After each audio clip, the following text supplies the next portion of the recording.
Aviez-vous déjà entendu parler de l'archéologie ou d'un archéologue? Savez-vous ce qu'ils font? Peut-être que oui, peut-être que non. L'archéologie est un métier très important dans notre culture d'aujourd'hui. L'archéologie est l'étude et la recherche des traces laissées par les humains et l'histoire humaine depuis les temps préhistoriques. Un archéologue est la personne qui cherche ces traces et qui les étudie. Mais pourquoi est-il si important de faire l'archéologie? Pour répondre à cette question, j'ai demandé à Dr. Matthew Betts, un archéologue et un conservateur au Musée Canadienne de l'Histoire. Why is it important to study archaeology? That's a really good question. People are fundamentally interested about their past, where they come from, who they're related to, and about the history of the places in which they live. That's one reason to study archaeology, so that we know where we come from and we know how people lived in the past. But the other reason, one of the reasons I like to study archaeology, is because it tells us how people adapted to change. Archaeology is fundamentally about the study of how people lived and changed their lifestyles in the past. And by analyzing that, we can get a really good idea of how to negotiate change that might be coming our way. So, for example, climate change. Humans have adapted to climate change, really substantial and catastrophic climate change, again and again and again over the millions of years that we've been evolving. By understanding that, by recording that and understanding those processes, we can then use that to understand how we might be able to adapt to the catastrophic climate change that's coming our way now. So that, for me, is the most important reason why to study archaeology, because it tells us about how humans are able to overcome change that's coming their way. What do you do as an archaeologist? Oh, a myriad of things. So I am the curator for Eastern Archaeology at the Canadian Museum of History. My job is to understand the archaeology of the Atlantic Provinces region. I have quite a bit of latitude within that, and so there are many people that lived in the area for at least 13,000 years. I've been given the freedom to study almost any time period within that. A lot of my job involves consultation with Indigenous groups. I primarily study Indigenous archaeology, and so I consult with Indigenous groups to understand what they're interested in learning, and then together we work out a plan for archaeology. And so one of my recent projects was studying the culture history of a specific location in Nova Scotia called Port Jolly, really great archaeological landscape, and so we consulted with the band. We decided that we wanted to know exactly what their ancestors, the Mi'kmaq ancestors, were doing in that location, and then we excavated sites over a period of 5 years. We did all kinds of community engagement. We ran an archaeological field school, both for university students and for Indigenous students. And of course we found lots of amazing artifacts and animal bones and the remains of wigwams and sweat lodges and all kinds of amazing things. And then we spent the next 5 years bringing all that material back to our lab, studying it, making inferences, and then we wrote it up in a monograph so that everybody can access that data. And that's, in a nutshell, what archaeologists do. So archaeology is a study of the material remains that humans leave of their past activity, and so we analyze those remains to understand what people were doing in the past and build up a story of how people lived prior to the advent of writing and those sorts of things. Do you like being an archaeologist, and why? I love being an archaeologist. It's actually a hard question. So it's sort of asking somebody why do they love music or why do they love art. I love being an archaeologist because of the freedom it allows me to explore new questions. Archaeology is as vast and diverse as human experience. So I'm interested in animals. I like animals. I'm interested in the relationship between humans and animals. So I've specialized in a subset of archaeology called zooarchaeology, and that is the study of animal bones that people leave as they're sort of interacting with animals to understand how they made their way of life. So what they ate, how they hunted animals, how they moved around on the landscape, and how they interacted in general with their ecosystems. But if I was interested, for example, again in pottery or beer making, I could, or plants, I could then switch to ask those questions about the human past. It's a very free and sort of open and exploratory science, and I really enjoy that freedom. Throughout your career, is there something you've done that you've really enjoyed? Everything. I really enjoy engaging with Indigenous communities, working with students, working with elders. They're really interested in their past. They're really interested in sharing the knowledge they have with their past and seeing how their oral histories align with the archaeological record. So some of the most rewarding activities I've had is after we've excavated something, showing this to the elders, getting their impression of it, being there when the Indigenous students excavate it and seeing this sort of moment where they're connecting with their own past is really fun. But of course, the moment of discovery is really interesting. The moment we realized we were digging a sweat lodge was a high point. The moment we realized we found a house floor that had never really been excavated in that region before. These sort of moments you have are pretty incredible. I excavated a 800-year-old bow that was frozen in the ice in the Arctic. Those things are they stick in your mind. But also sort of the little moments you have at your desk where you're counting up all the numbers and looking at patterns, saying, "Oh, I just learned something new that we didn't know about the past before." There's not many jobs where you say, I get to poke at the frontiers of knowledge. And this is one of those jobs. Every time you excavate a site, you learn something new about the past. And when you collate all that information, you get to formulate a story that maybe somebody didn't know about the past before. That's a pretty special job, and I really enjoy it. It's very highly rewarding. And what is a curator? So a curator is kind of a special job. There's not many of us in Canada. There's not many of us that are afforded this special role. So in this museum we have what's called the National Collection. And that is a collection of artifacts, objects, art, documents, letters, journals, that describe the complete sort of variability of the Canadian past. Curators are responsible for maintaining and building that collection, the National Collection. And so I'm responsible for all of the archaeological material from Eastern Canada, specifically in the Atlantic provinces. My job is to sort of maintain it, to study it, to understand it, and ultimately to grow it. And that's why I get to go out and do excavations, so I get to find new artifacts and help build that collection. So that's one part of my job, is to maintain the collection. The other part of my job is to interpret that collection through exhibitions, through research papers, through interviews like this, talking to the public, lectures, that sort of thing. So I get to interpret. Exhibitions are one of the big flashy ways to do it, but most of my job is writing, presenting, going to conferences, doing public lectures, speaking to students like you.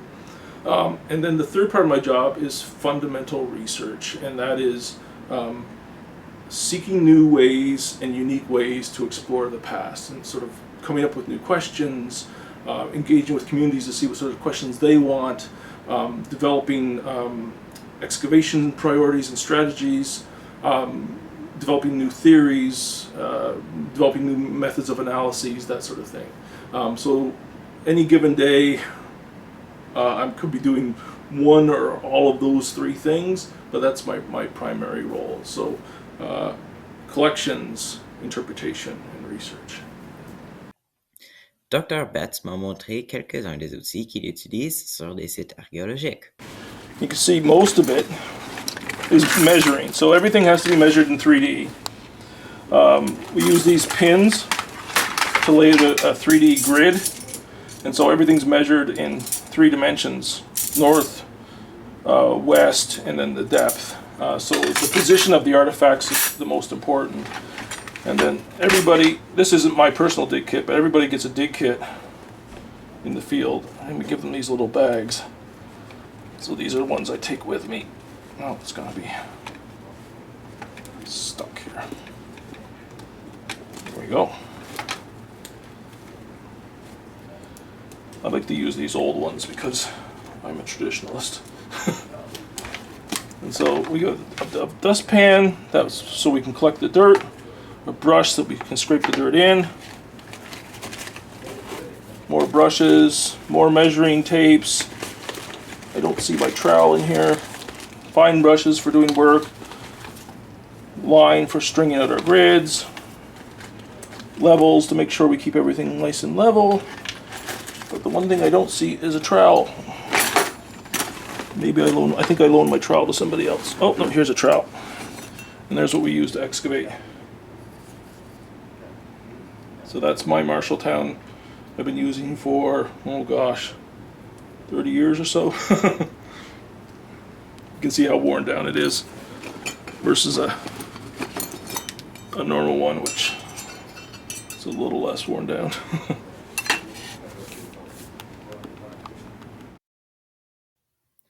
Être archéologue semble être un métier très intéressant, mais comment est-ce qu'on en devient un?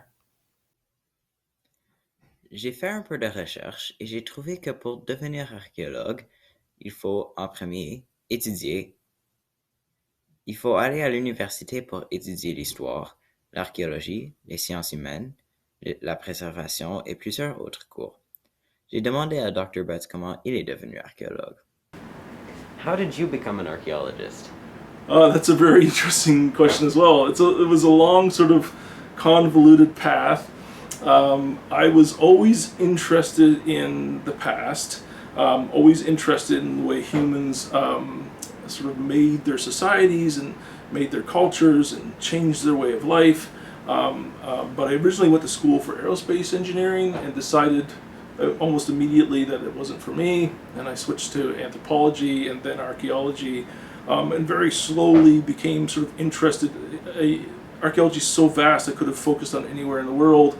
I quickly learned that there's so much left to be learned in Canada, that there's not enough archaeologists working here, and decided to focus my efforts on understanding the Indigenous past in Canada, and sort of never look back. And so I worked with Parks Canada, I worked with Indigenous groups in the Arctic, and was able to get my master's and my PhD, and eventually landed a job here. It's a long, sort of convoluted story, but eventually started working with Indigenous people in Nova Scotia, and that's what I've been doing for the last 15 years. L'archéologie n'est pas le seul métier qui étudie l'histoire. Explorons quelques autres métiers semblables.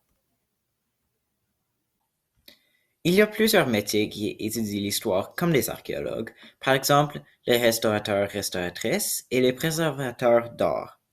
J'ai demandé à une restauratrice au Musée Canadienne de l'histoire, Amanda Gould, quelques questions sur son métier pour mieux comprendre.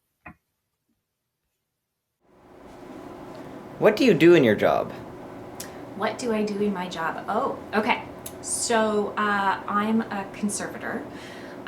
Specifically, I'm a conservator specializing in the conservation, treatment, and preservation of works of art on paper and archival materials.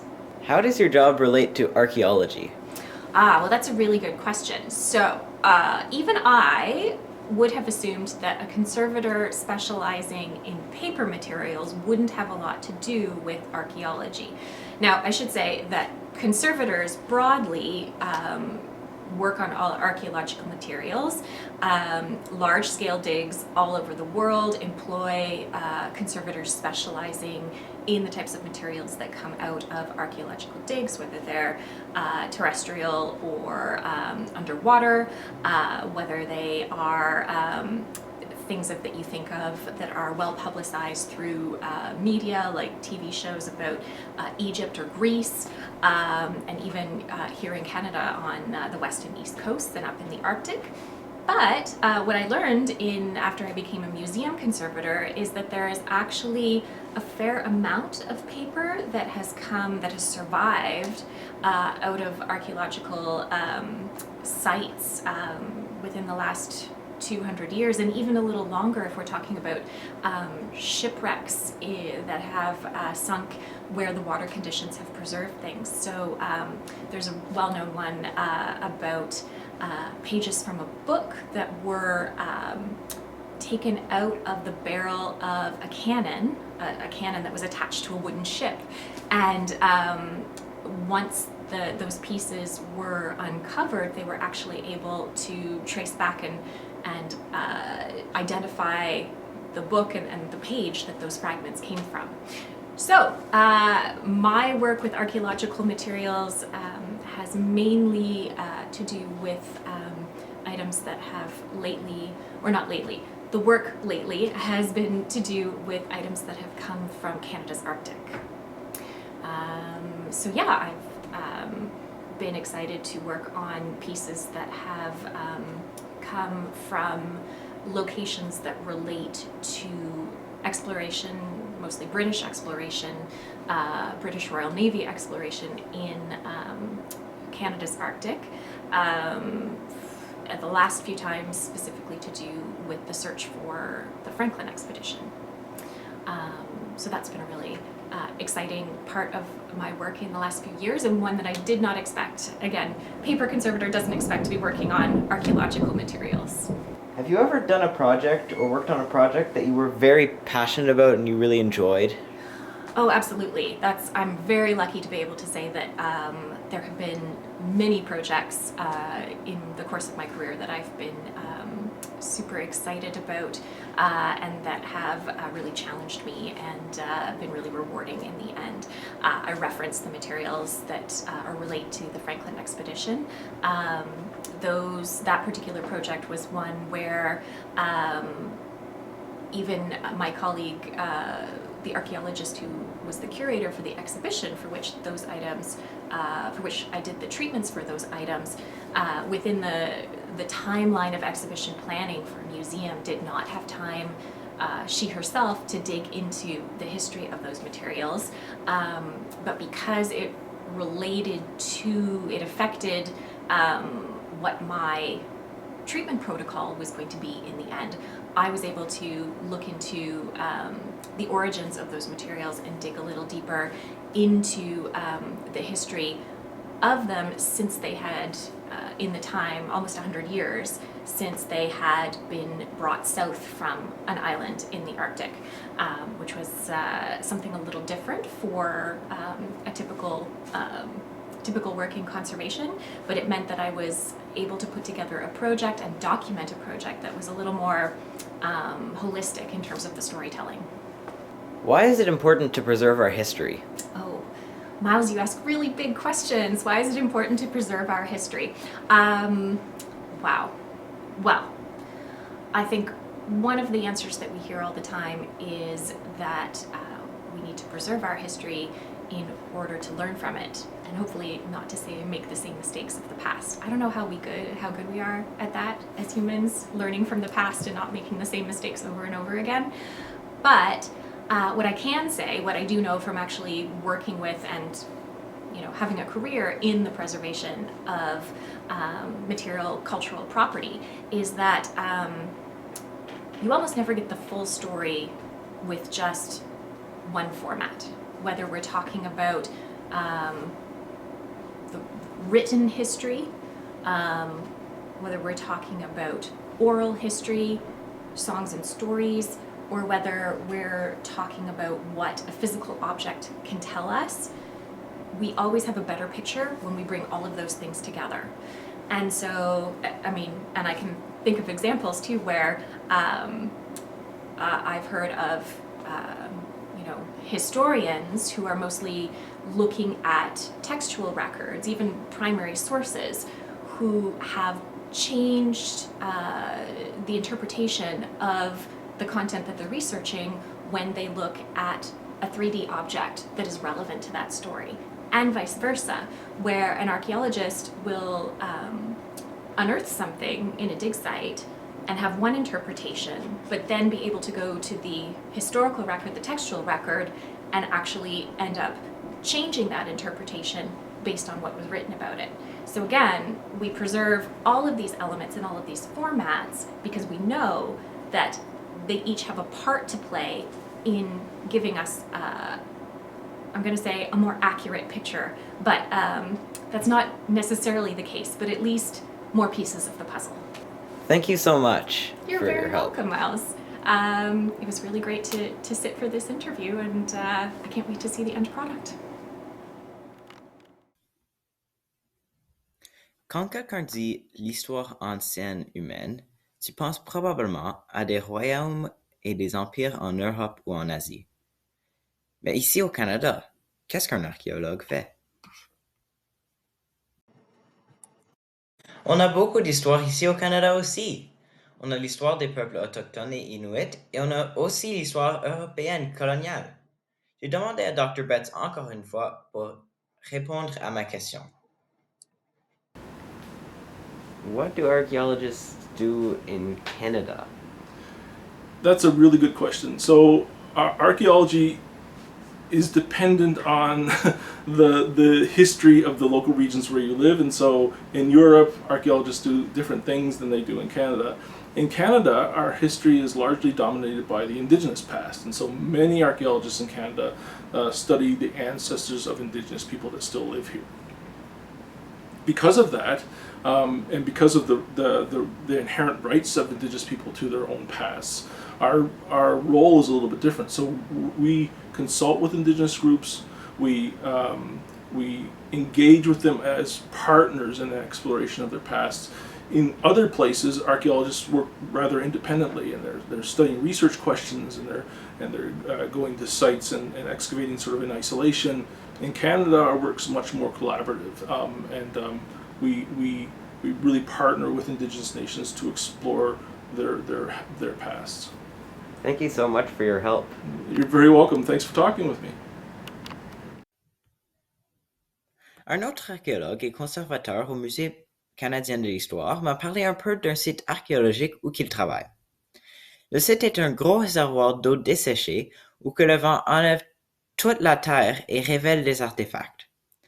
Il a trouvé un bout de lance qui date jusqu'il y a 13 000 ans à côté d'une pièce d'argent des années 1800. Le changement climatique les a révélés, mais en faisant cela, il a rendu le job des archéologues de dater les artefacts trouvés sur le site très difficile. L'archéologie et l'histoire au Canada est un peu comme une course, mais pas pour gagner, pour survivre. On a tellement d'histoires dans les maritimes qui se fait détruire dans chaque orage ou qui érode avec chaque vague que dans quelques années, à cause du changement climatique, on aura presque plus de sites archéologiques côtiers. Dr. Betts en a plus. So the one thing I'd like everybody to know is that the future of Canadian archaeology is at extreme risk because of climate change and the erosion of archaeological sites. Not only is the archaeological past at risk, because every storm washes away those sites, Indigenous history is at risk and Indigenous rights are at risk. So in Canada, Indigenous people have to prove long-term and enduring use of land and resources in their rights-based negotiations. How can they do that if that evidence is being washed away with every storm? And so it's not just the history that's being erased, it's potentially Indigenous rights that are being erased. And so in the next 50 years, it's quite likely there will be very few Indigenous coastal sites left, and that's the time frame we have to save them all. And so we need archaeologists like you. Encourage all your friends to support heritage, become archaeologists, and save this before it's all gone. L'archéologie est un métier très important et pertinent partout dans le monde qui nous sert à découvrir notre passé et utiliser nos expériences précédentes pour améliorer notre futur. Ce métier prend beaucoup d'efforts et de passion et les résultats sont parfois frustrants. Mais en fin de compte, cela semble être très intéressant et excitant. Est-ce que vous voulez devenir archéologue?